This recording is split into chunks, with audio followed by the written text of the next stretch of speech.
Me today. I'm speaking with Ike Iossif, who runs the website marketviews.tv. We've spoken several times this year, and Ike is one of the top gold timers in the world, according to Timers Digest. How you doing today, Ike? I'm doing well, Mike. Thank you. How about yourself? Oh, I'm doing good. And I like to point out as we get into this, we've got a lot of information, a lot of charts. We're going to see what your indicators are saying. But when anyone analyzes the markets, there's times when things seem fuzzy in times when they seem to be much more clear and things really start to line up. And you're telling me before this is one of the most interesting moments you've seen over the past couple of years. Yes, it is, Mike. And the reason is most of the things that we have spoken about in the past are now lining up. Now, one thing that I would like to mention is this. I read a study a couple of years ago that the average person has an attention of about 15 to 18 minutes or something. And I want to tell people beforehand that this is not going to take 15 to 18 minutes. We're going to talk about 35 different charts. It's going to take about 40 to 45 minutes. And I'm kindly asking all of you to have the patience to go through the entire report, because we're going to talk about something that is perhaps near and dear to you, and that is your money if you have it in the market. It is very important to me for the people who listen to us to know not just my opinion, but the basis of the opinion. How the hell did I form this opinion? Therefore, you can check its validity. So it's going to take about 40, maybe 45 minutes. Please be patient. Okay, and just so people know too, with the blog post that I put this on, I've got a link to all the charts so they can follow along with us, and I guess we better get right into it. Well, Mike, consistency is very important.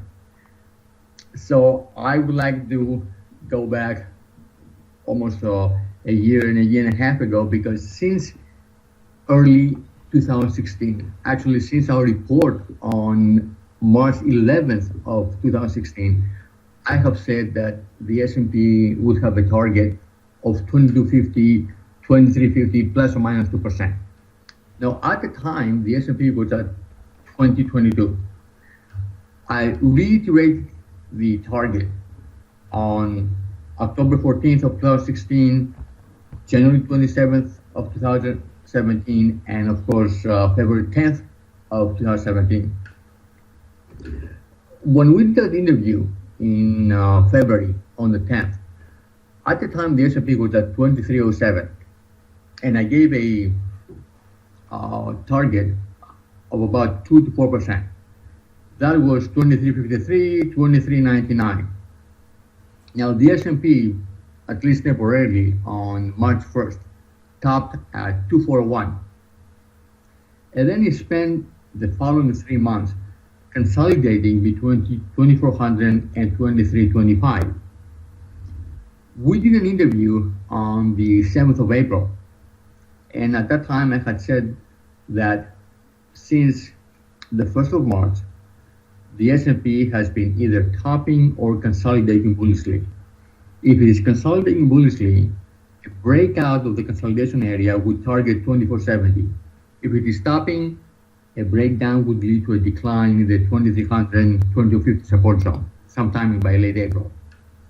Now, during the 3-month consolidation period, some very interesting things have taken place.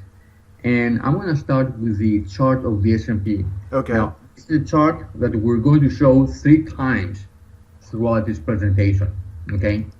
The first chart that you see is the chart with my analysis that was sent to our subscribers on April 28th.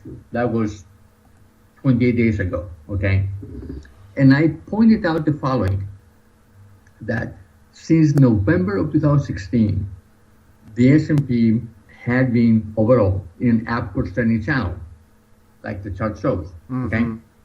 Now, the devil is in the details. If you pay attention to it, if you look carefully, you will see that from the bottom of the channel at point 1, it rallied up to the top of the channel at point 2. Then it fell to the middle of the channel at point 3. It rallied back up to the top of the channel at point 4. Since then, it declined back down to the bottom of the channel at point 5 and reversed to the upside. So my opinion on April 28th, based partially on this chart evidence and also on our technical indicators, which I will discuss later, my view was that the market was shifting down. Shifting down means when you have an upwards channel, then the lower boundary of the channel moves several points lower. Okay? Now, the middle of the channel, which is the red line, okay, I opine that would end up defining the upper limit for price for the following 4 to 8 weeks, unless the market was about to enter a parabolic move. Like right? Bitcoin. Okay. So that was on April 28th. Let's move forward to May 26th. Okay. Okay, which is the chart right below it. Since then, as expected, the S&P rallied up to the middle of the channel at 0.6, and then it topped there. It moved sideways, came back down to the bottom of the channel at 0.7, and is rallying again. Now, if the middle of the channel turns out to be the top of the new channel, then the target is somewhere between 24.35, 24.40, and 24.65, 24.70, depending upon how long it takes for the market to top out, because it could rally immediately up to that point and then drift higher for 2, 3, 4 weeks. In that case, we will be moving 5-10 points per week, okay? But the key thing to take away from this chart is that if the market has indeed shifted down, then the middle of the previous upwards channel, it's now going to be the top of the new channel, and we'll also talk about the bottom of the new channel. Okay. All right? So now it's a good time to look at the internals and check to see if the internals support the idea that we're seeing a shifting down. If you look at the first set of charts, which is 8 charts, on the right I have the 80 line for the Dow, on the left the cumulative value for the Dow, and then the 80 line for the S&P 500, the cumulative volume, the 80 line for the NDX 100, the cumulative volume, and also the 80 line for the NYSE and the cumulative volume. We see that the 80 line for all the 3 major indices except the NDX has been flat, while the cumulative volume has been declining, has had a negative divergence. The index that has been unstoppable to the upside, so to speak, is the NDX 100. And usually when the NDX is leading, that means the animal spirits are alive and well, and therefore a market top is not, an intermediate market top, I should say, is not at hand at the time being. It's probably several months away. However, the divergences in the cumulative volume among the other 3 major indices also show that the immediate upside potential for the market is limited. The next set of charts is the Mccollum Oscillator. Now, this is, on the right we have the oscillator, on the left we have the oscillator, on the right we have the summation index. Now, this is an indicator that measures market breadth. It is the first technical indicator I've learned to use. That was back in the early 90s. I consider Sarah Mccollum to be one of the best teachers I've ever had. In fact, today also, we're going to have an interview with Sarah Mccollum, and he'll tell us his interpretations of the indicators. But well, just so people know, when you say we're going to have an interview, you mean in the MarketViews.tv service, not me, yes. but you're interviewing them. Yes, of course. I apologize. Yeah, I meant to say I'm going to have an interview with Sherman McCollum and give me his interpretations on the current. And he's the person who invented the indicator. Yeah, so no one knows more about it than him. Exactly. But my observations, and you don't have to be an expert, the charts speak for themselves. Mm-hmm. You can see that at the March low, the indicator made a lower low than the one it made in November. Well, what would cause that? Well, that shows you internal weakness. Also, what has happened is that from that low in early March until now, which is almost 7 weeks later, the market really hasn't gained a whole lot. Nevertheless, the oscillator has gone from fully oversold to fully overbought. And in a way that a friend of mine described it best, it's like we spend all this energy going nowhere. Okay. And that tells me the immediate upside potential for the market is limited. Now, if you move to the chart on the right, which is the summation index, and it's more of an intermediate term indicator, the summation index is above the zero line. Now, if you look at the arrows that I have placed on the chart, and those were for May in 2015 and again for December 2015, you will see that the sharp declines occurred when the summation index fell below the zero line. That is not the case now. What does that mean? That means that a large-scale decline, large-scale meaning in excess of 70%, right now is not impossible, but it is not very likely.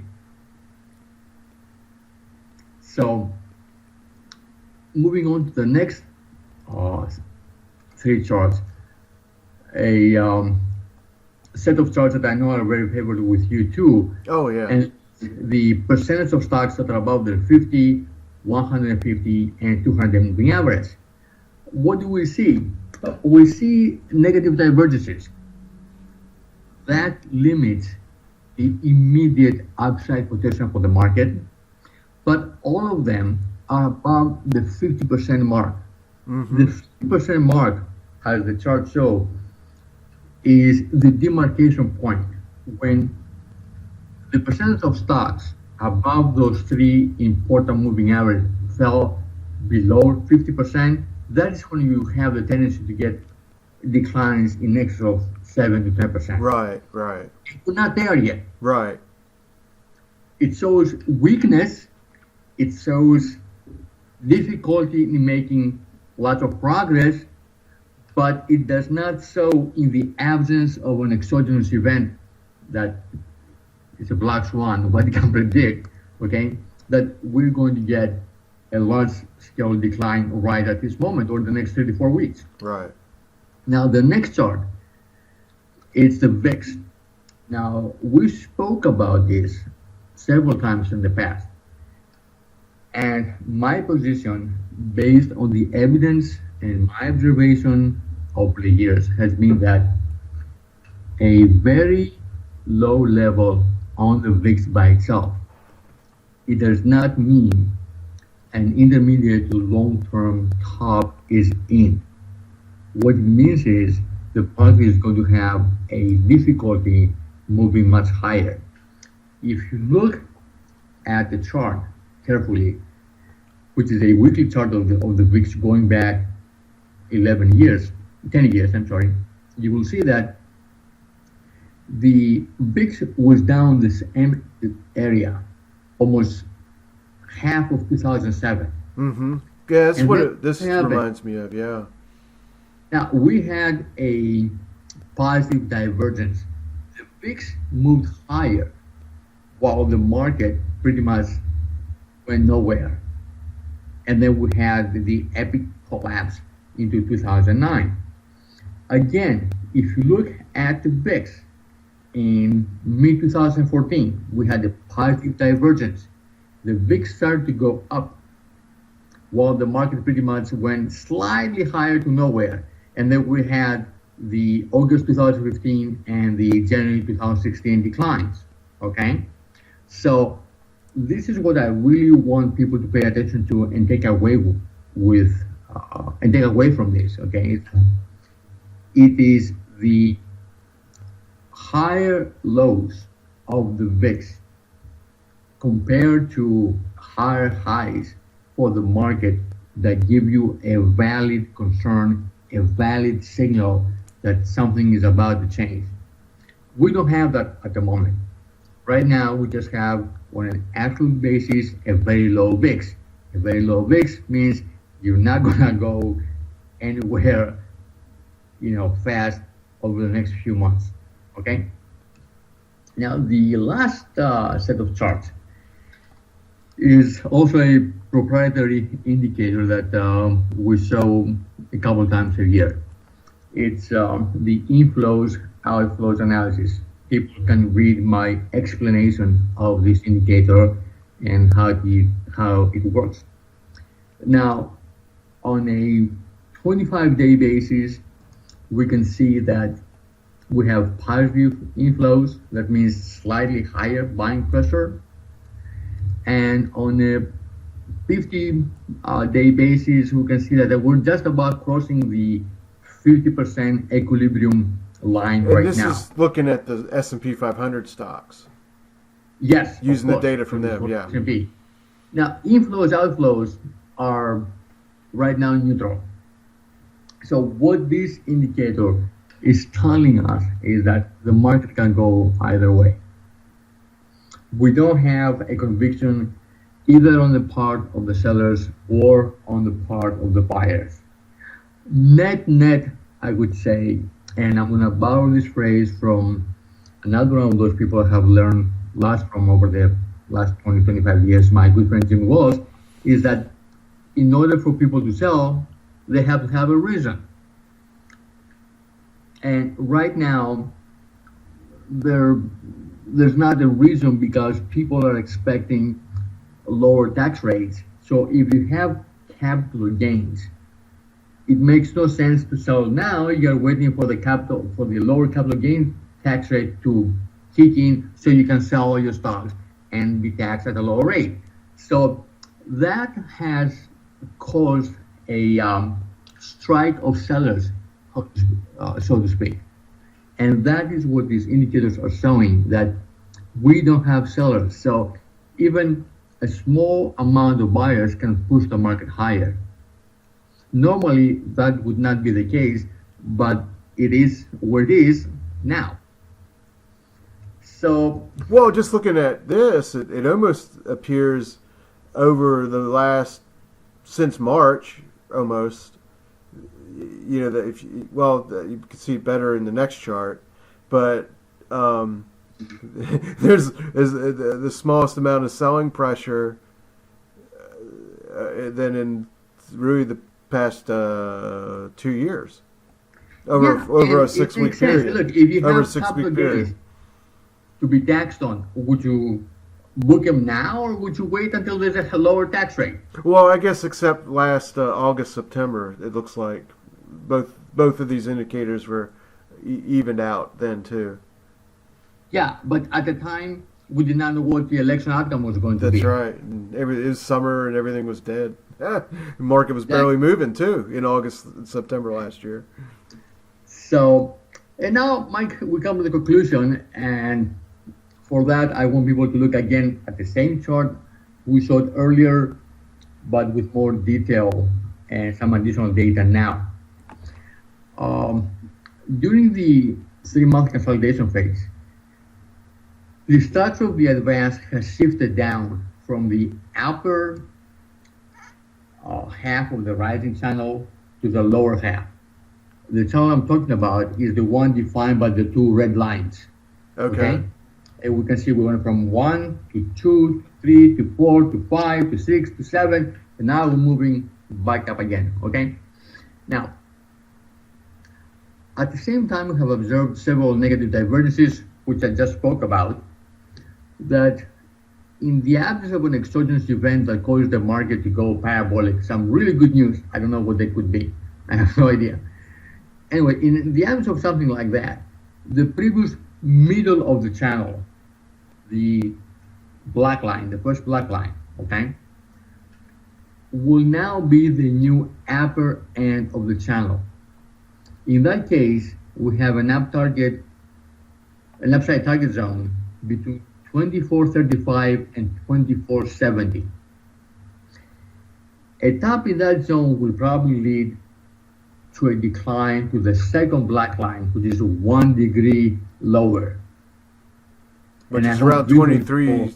See what I'm talking about, okay? Yeah. That would be the lower black line, okay? Because you take the entire upwards moving channel, the red one, and then you move it downward. Which that's the lowest line on the chart. Looks like about 23.25 is where it's sitting now. Something like that. Yeah. Okay. So a top in the 2435, 2470 zone will probably lead to a decline to the second bit, which is, as you said, 2300, 2325. Now, so what we're talking about is a top in the next few days or a couple of weeks in this zone can lead to a 100 to 150 point decline in the S&P. Now we have 2 other scenarios. A super bullish alternative would take place if the S&P climbs above 2417 and then consolidates and stays above 2435. In that case, price can move all the way up to the original upper line of the channel. That is around 2550, 2575. That means the original upwards channel is intact, okay? I think this scenario is the least probable. Okay. Because the technical picture does not support it. And then we have the outright bearish scenario, which is one that the market ups out before it even makes it to 2435. In that case, a decline to 2300 or maybe even 2250 could be in the cards. At this moment, based on the interpretation of the data, based on all the charts, all the technical indicators, the first scenario appears to me the most likely. So if you put all together, what would be my plan? What would be my strategy? Okay. Even faced with these scenarios. Right. Okay? Well, between 2435 and 2470, intermediate and long-term investors should reduce their long exposure. Short-term traders could take a 10-15% short position. At 2550, 2575, if that super bull scenario took place, then intermediate and long-term investors should sell most of their holdings. This should go 70 to 80% in cash. Okay. If the outright bearish scenario took place, then at 2300, 2250, short and intermediate term investors could take long positions with a stop at 2180 and an expectation to sell above 2400. The reason is usually the first major sell-off is bought. Therefore, I would expect that if we did have a sell-off in the summer, then we will have another run into fall, something like we saw in the summer of 2007.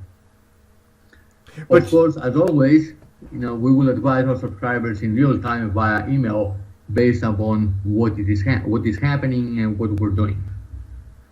So there you have it about the S&P and equities. I think, to get a substantial decline in the stock market or a new bear market, it's going to take a process over the summer in which, the price, either your first scenario or third scenario would have to happen. And then your indicators need to turn down and different things need to unfold. And I'm keeping my eyes out because I do think it's a high possibility, so I'm watching I'm getting your information and looking at it and think people really need to have it. The thing about the market, though, is at least over the next few weeks, unless this super bullish thing happens, you're looking not even a 10%, not even a 5% range. And I like to get bigger swings. And I know gold, it went up like crazy last year. The GDX more than went up 100%, but then it fell 50%. And so I'm really, more myself, I know, you can do options, all kinds of stuff on the SPY to make more than those small percentages. But gold has big swings, or can. So I'm real curious to see what you think is going on with gold too. Again, Mike, consistency is important. So I'm going to go back to our reports and interviews we have done over the last couple of years. Since December 18th, 2015, my position has been that if gold was going to enter a new cyclical bull market, then we would see the first up move to take place in early 2016, and it would last until mid-year.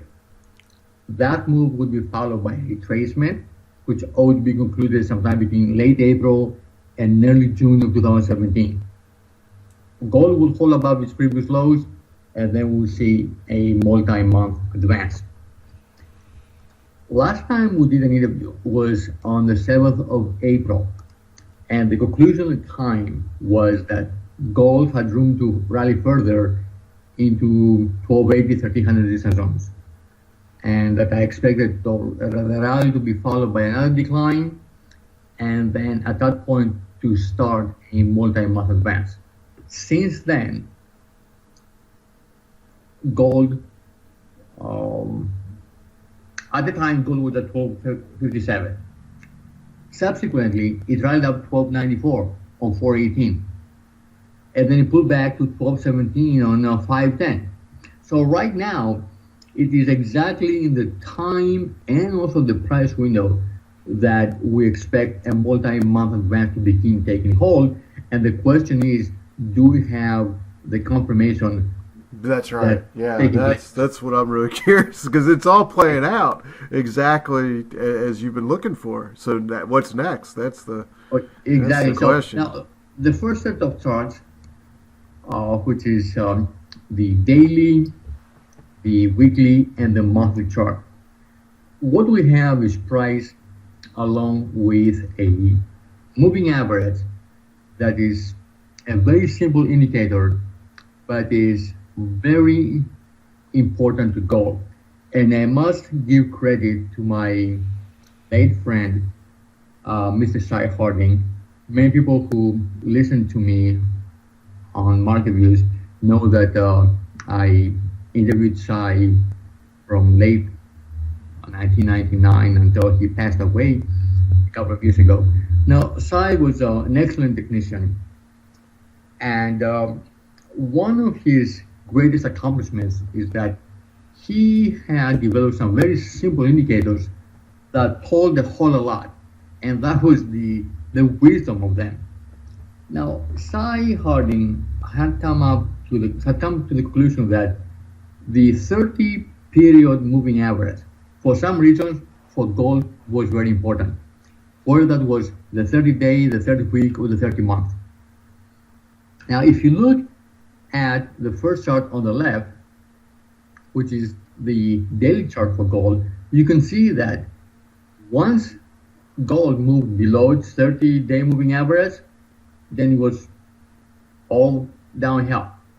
And then once it moved above the 30-day moving average, the trend was up. Mm-hmm. You can see the same thing in the middle chart, which is the weekly chart, and the same thing for the long-term chart, the monthly chart. Well, that would suggest they all need to line up to the upside for this thing to really take off. Yeah, and right now, what do we see? On a daily basis, the gold is sitting right on at average. Yeah. On a weekly basis, it's just 25 points above it. And on a monthly basis, it's sitting right above it. That's right. Okay? So, on a daily, weekly, and monthly basis, right now, the picture is neutral. But if you're going to have a change in trend, that's what you would expect to see. Because you go from bearish to neutral to bullish, or from bullish to neutral to bearish. Would you agree with this statement? Just based on what you're saying so far, nothing else, that if gold's going to fall, below 1200 or go bearish, that it basically needs to fail within the next by the end of June. Next couple of weeks, this needs to go below these moving averages. I agree, and that's why when we were talking earlier off the air, I said that this is an important time window both for equity investors and gold investors. Mm-hmm. Because whatever's going to happen is going to happen over the next few weeks. Right. I mean, the charts speak for themselves. Right. Now, if you move to the next three charts, we have gold, the US dollar, and the yield on the 10-year Treasury. Now, we all know that gold and the dollar have negative correlation.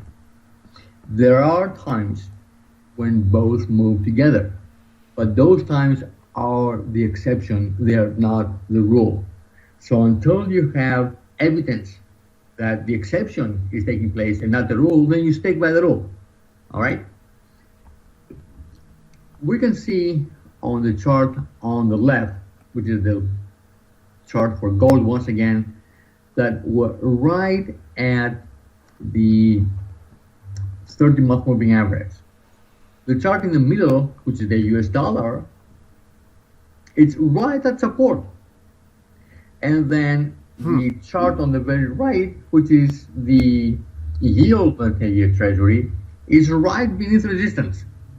So all three of them are at important points. Something has to give. Something has to break out, something has to break down. Right. And then we're going to move to the next set of charts. There are two charts. To the left, I have gold, and to the right, I have the dollar, because once again, I want to make this important point. Gold and dollar have historically a negative correlation. Occasionally, it doesn't hold, but most of the time, it does. And look, for example, over the last 6 months, when gold bottomed and when the dollar topped. You can see the sharp reversal in gold and the sharp reversal in the dollar in November.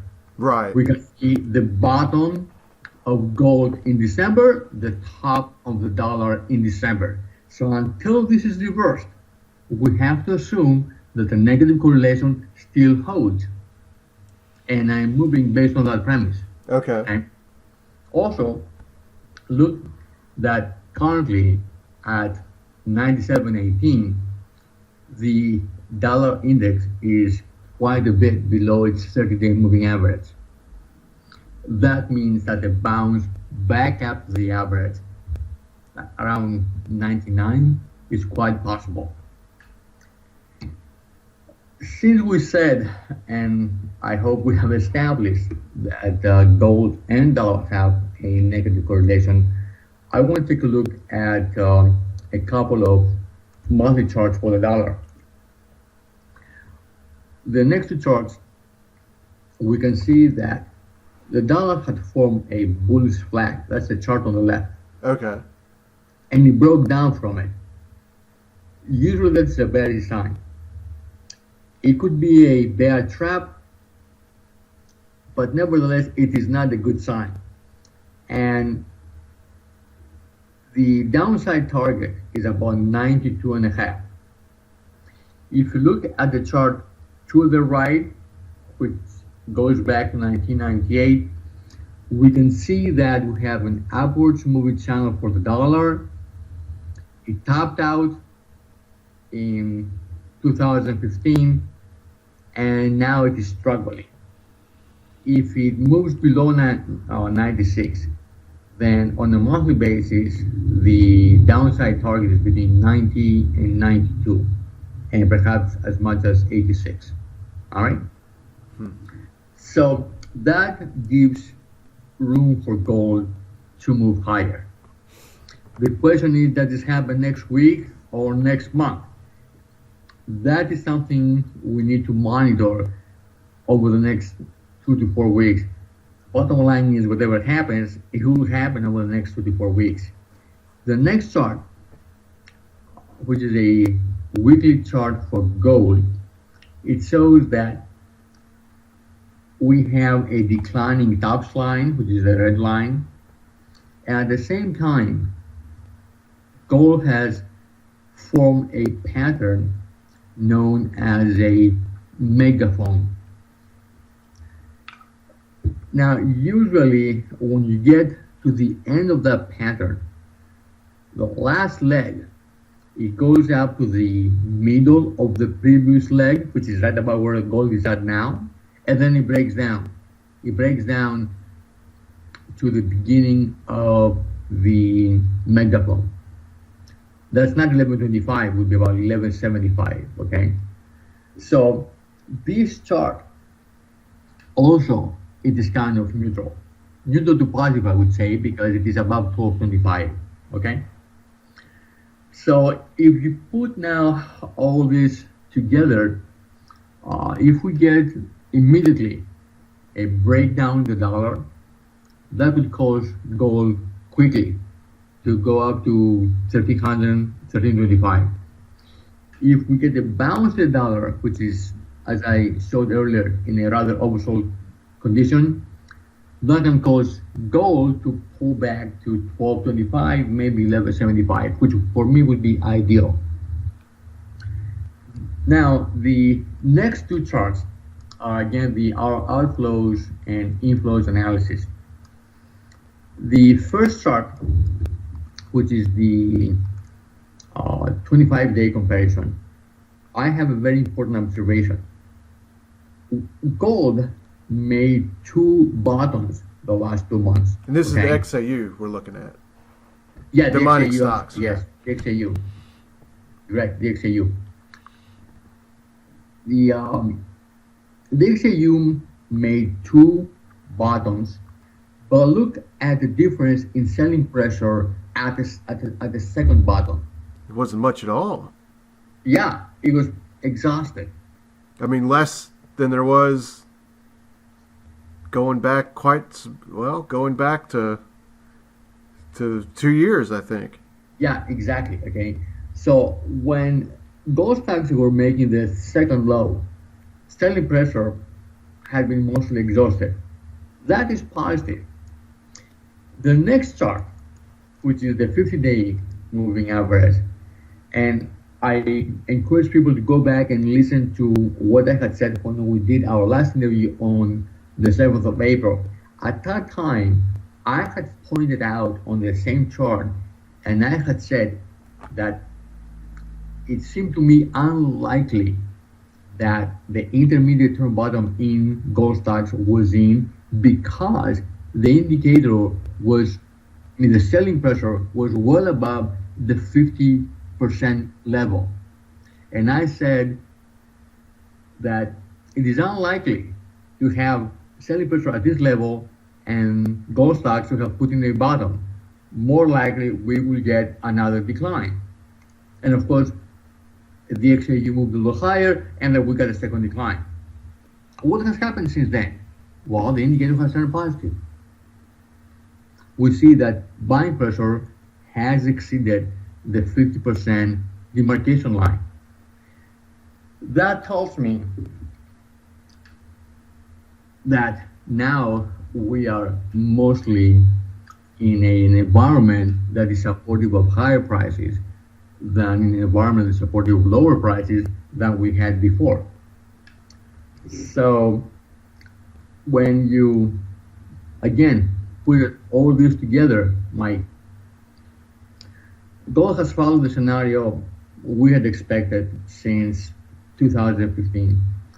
And now it is in the critical time and price window when a multi-month advance ought to begin taking place.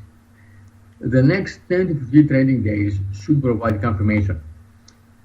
If there is a decline in the 1200 to 1175 zone, which would be the most preferable scenario, then I would be a buyer, unless the technical deteriorate. When we get there, we will know. But as it stands right now, in that zone, I would be a buyer. Now, let's say instead the market runs away from me and we have a rally up to 1300 and 1325. Well, if that happens, then I will wait for the first pullback to buy for the intermediate and longer term, because as I said, this will be only the very beginning of the rally. So missing the first 50 or 75 points, it wouldn't matter that much. Also, I have to remind to our listeners that we did go long in late December, and then we got out in our positions around 1260 and 1220 for an average price of about 1240. So from the time we got out at 1240 until now at 1256, the market has advanced only 16 points. So the question is, when do we get back in? And as I said, at 1200 and 1175, I would be a buyer. If it rises to 1300 and 1325, then I would wait for a pullback. We have already booked in net the gains of the first leg up from December until March. So the question is, if we can time this to get back in, so we can book in the gains for the second leg up, which should be much stronger than the first. Well, one thing I'm looking at I'll just tell people I own positions, and one thing I'd like to follow too, along with your indicators, is the GDX divided by gold ratio, and it looks like it has a simple chart pattern where you can draw a resistance trend line on the highs of last year and this year, and it looks like if it just goes sideways, it'll end up hitting it within the next couple weeks. So it's very similar to what you're looking at, like something could happen in the next couple weeks, As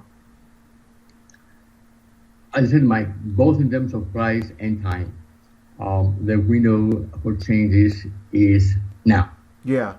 Now meaning in the next 2 to 4 weeks. Yeah. Both for gold and equities. Yeah. So, yeah, and it's really, I feel like not much has been happening, since March, and next thing you know, it's July, August, and this is it, really. It's going to determine quite a lot the way these things play out, and you've laid it all out for people to see this, and I don't know, when another important moment like this will happen. We were talking before, you don't think you'll see a critical moment like this probably till the fall, and I said, well, if that's going to be the case, let's try to get people to sign up for your service now, not later. So we're going to do a special offer for people to get your updates, your pay updates, your premium updates for MarketViews.tv. They'll get your analysis every week, and then also the interviews that you do for other people for your private area. And you're going to interview Sherman McClellan, as you said today. And I listened to the interviews. They're great to get a mix of views and to learn about the markets and how different people are thinking, because you have people that have different ways that they analyze things. It's real fascinating to listen to them over a period of time and see how people react and respond to the markets. But it's really your updates that I also pay the most attention to, especially your money flow indicators. So I'm real curious to see how they do over the next couple of weeks in regards to the stock market too. All right, Mike. Well, thanks for taking the time to talk with me and everyone else, and we'll keep in touch, and